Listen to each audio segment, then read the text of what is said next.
Y'all know what it is. We're going to get right to it.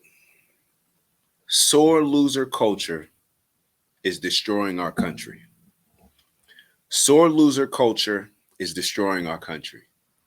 Now, it's easy for me to lean into the Democrats who are currently exhibiting this sore loser behavior. However, I think what will be most beneficial is to also acknowledge that in 2020, a lot of Republicans exhibited this very same sore loser behavior.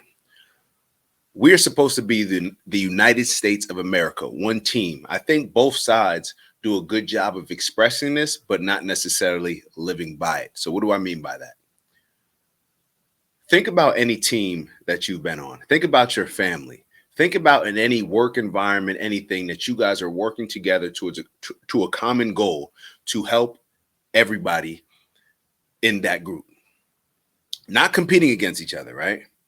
So we can sit here and say that the Democrats are competing against the Republicans, but overall, we are the goal is for America to be a united front and for Americans to be better, for Americans to live better, for Americans to have better resources. America, right? America is the team. Now, Democrats and Republicans, they've done a good job of dividing us because it helps give them individual leverage, but it doesn't necessarily, and I would argue that in 99.9999% of cases, it actually is detrimental to the country because it gets us to fixate on choosing between dividing, right? Choosing between the Democrats and the Republicans rather than choosing America. They use tactics such as fear mongering, race baiting, to get us emotionally triggered and emotionally invested into each individual party to the point where we are more emotionally invested into the political parties rather than into America. All right. Now, I may play a video for y'all that demonstrates both the Democrats and the Republicans being sore losers. But let's just, hear me out on this first. Think about on a sports team or, like I said, any other team. Let's say we're choosing captains. We're going to choose leaders. Who's going to be the leader of the team? If we vote, we have a democratic process, right? We vote for who's going to be the captain. Now, in this vote, we decide that Bobby's going to be the captain, even though Bobby was running against Brian. I'm thinking I'm just relating it back to football. Don't hit me with why you got to give examples with a guy. If Bob is going against Brian, right? I wanted Brian to win, but Bob won. What do I do now? Do I become a sore loser and say, nah, I voted for Brian. I'm not playing for Bob. Bob's the captain, but I'm not rocking with him. I'm not going to be a team player. I'm not going to block for anybody that supported Bob. I'm Team Brian. That's who I'm rocking with. That's who I'm here to help. What does that do to the overall team? It's simple, right? This is a trivial example. Little kids can understand this, right? But why can't we as adults understand what we're doing when we become sore losers and embrace this sore loser mentality when our politician didn't win? Just like it would destroy the team, it's going to destroy the country. So what should that team be? Even though I wanted Brian to win, Brian as a leader should sit here and say like, no. This is the process. We respect the process, just as if I won and I became the captain, I would want the support of Bob and his followers because that's going to help me lead the team and help the team have a better chance of overall success. Bobby wants the same thing. So me, even though I wanted Brian to win, Brian has to do a good job and I have to do a good job as an adult because we are adults, right? And recognizing even if Brian's a sore loser in the situation, Brian, get over yourself. It's bigger than you. It's about the team. Democrats, get over yourself. It's bigger than you. It's about America. In 2020, Republicans, get over yourself. It's bigger than you. It's bigger than Donald Trump. It's about prioritizing America.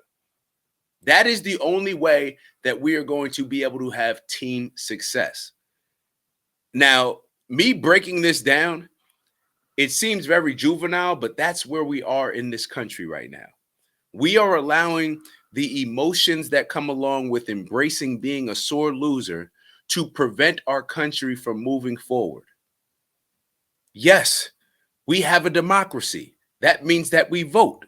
So therefore, both sides need to respect the vote. Now, I'm not going to sit here and place solo blame on the Democrats because the Republicans have done it as well. It's just that this time the Republicans happen to win, so obviously they're not going to be sore losers. But these Democratic leaders, and let me not even focus on the leaders. People that voted Democrat that are allowing these Democratic leaders to manipulate us and to embrace this sore loser mentality. And what that contributes to is more victimhood, more this, more that, and more of us being willing to justify them doing things that go against the country. Now, what do I mean go against the country? Trump won. The country voted him in.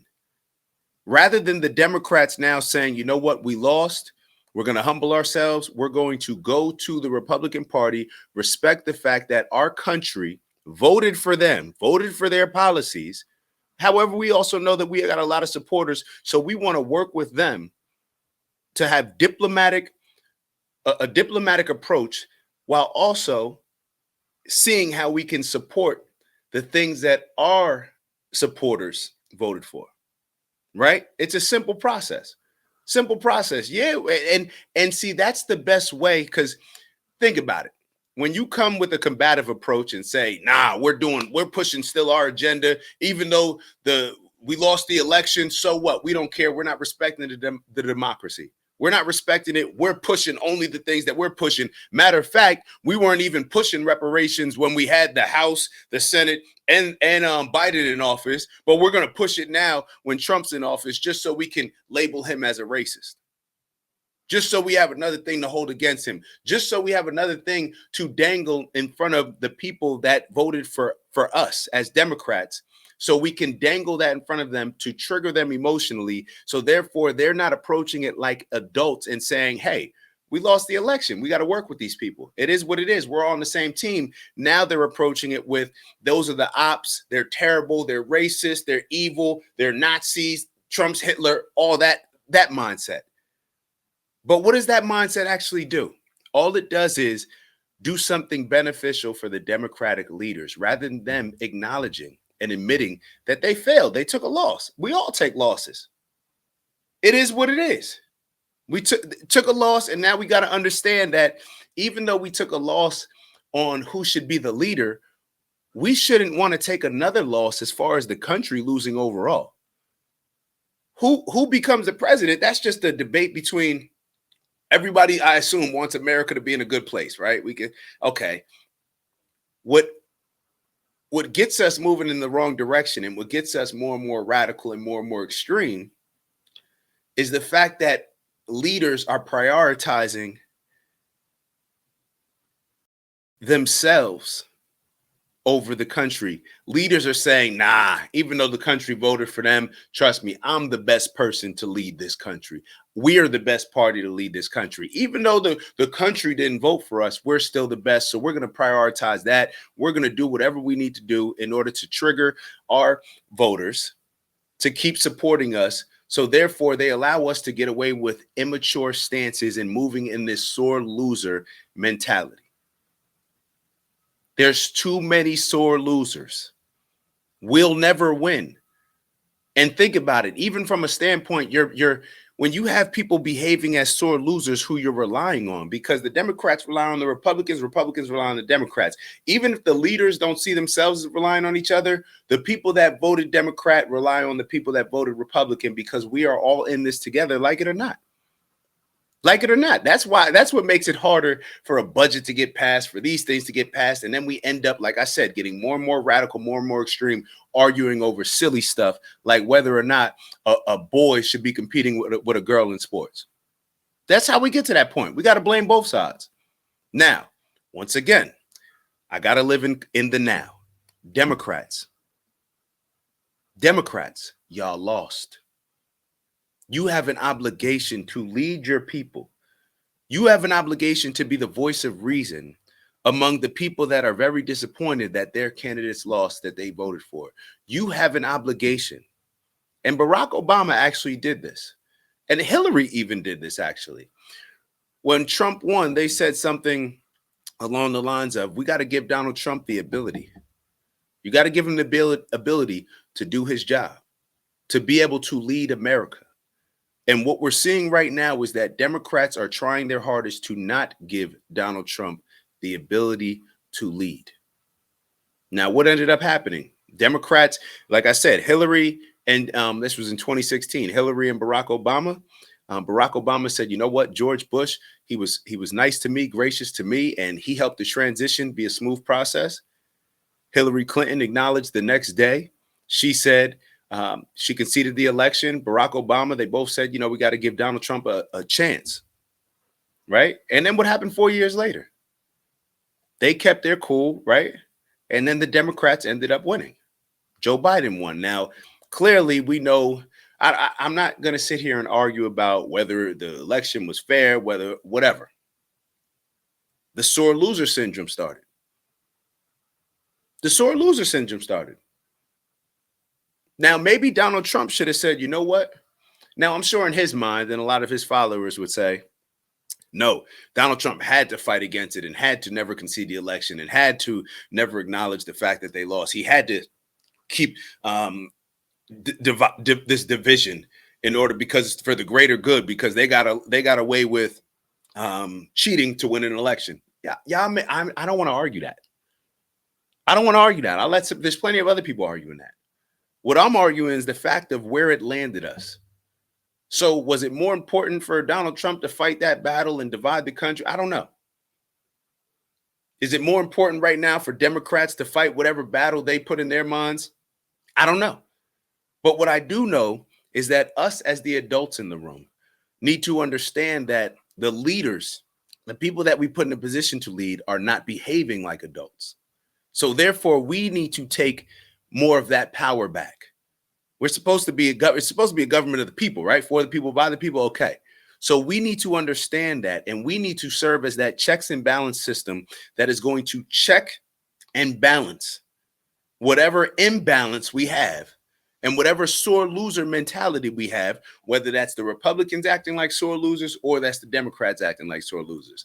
What's so funny about what's going to end up happening with this video is I'll probably get a lot of heat from both Democrats and Republicans. People are going to be like, well, it was different when this happened. It's different when this happened.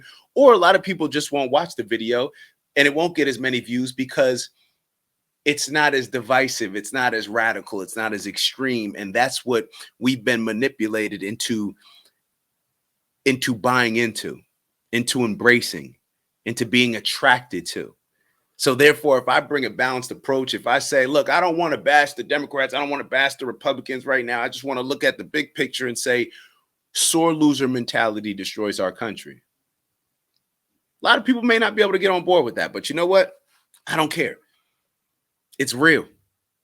It's real. In any situation, could you imagine where you have a family? Let's say we got a family and we're going to vote for who's going to lead in one particular area. And half the family, or 49% of the family went this way, going for this person, and 51% went this way, whatever. Maybe a few people just didn't, whatever. Could you imagine if 49% of the family who did not get who they wanted to lead in a particular thing with the family, if they just tried to sabotage, and if they didn't embrace their role, if they didn't still approach helping the family and the overall goal of advancing the family with the same energy, same tenacity in a positive way, same positive mindset that they would have approached it, same vigor, same excitement, all these different things as if their candidate won. Matter of fact, maybe even with more excitement. We're going to be in a bad place if that doesn't occur. And we're seeing exactly what happens with that now. We have more beef between Democrats and Republicans than we do against our actual global competitors. Like Democrats and Republicans hate each other far more than America and any other country that we may look at as a vicious enemy that wants to destroy us, whether it's financially or destroy us in other ways. That means that is a symbol of bad leadership. All right. Bad leadership. And we can sit here and, like I said, we could just blame the Democrats right now because right now they're being the sore losers. So the emphasis does have to be on them because we are living in the now. And as much as we can say, well, we did this because they did that. Nah. What would we tell little kids in school? 2 wrongs don't make a right. 2 wrongs don't make a right. Why am I against war? Why do I not embrace war? I used to think like, nah, it's a necessity. I'm against it because it only is going to lead. It is the first step to the destruction of everything. War is the first step to the destruction of everything because what ends up happening? One person hits the other person, and the other person hits that person. This person hits that person, and now they go get their friends. Now they got to go get their friend. And what ends up happening? It's simple logic, but for whatever reason, our leaders haven't been able to remove their ego and deal with their individual insecurities to the point where they are comfortable prioritizing the overall good of the country and putting the country first before their own individual ambitions. We have to stop this sore loser mentality. It's not leadership friendly. It's not success friendly. It is only going to have us moving backwards. All right. Now, there's a few other things that I want to say on it, but y'all are going to have to hear that on the live show when we address it, probably either on Wednesday for our Wind Down Wednesday. And now, as I'm saying that, I got to figure out what time we're going to do it because I got a conference tomorrow, but either on the Wind Down Wednesday or our Hot Topic Friday. All right. So make sure that y'all are looking out for that. But we got to get rid of this sore loser mentality. With that, I'll see y'all soon. America first. God bless you.